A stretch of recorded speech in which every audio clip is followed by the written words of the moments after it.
Given the following quadratic equation, x equals 5 minus 3x squared, let's determine these three things.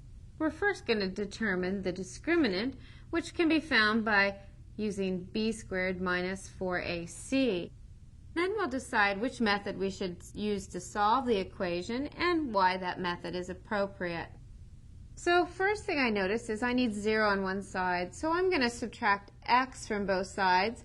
And in doing so, I'm going to rearrange this to descending order. So I have a negative 3x squared, and then since I subtracted x here, I'll subtract an x there, and then I have my 5 on the end.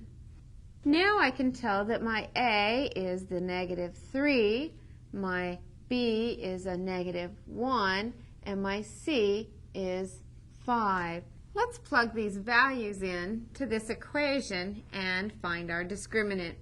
So we're going to go ahead and replace the b with negative 1, so we get negative 1 squared, and then minus 4 times our a, which is negative 3, times our c, which is 5.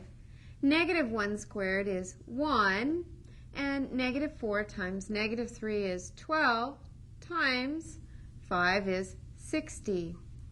And that will give us a value of 61.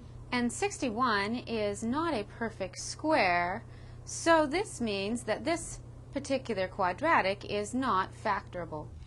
Now, for which method we would use, I know that we already have a discriminant. And since the discriminant comes from part of our quadratic formula, in fact, this is the part of the formula that's under the square root, we might as well use the quadratic formula for that. So we're going to use the quadratic formula.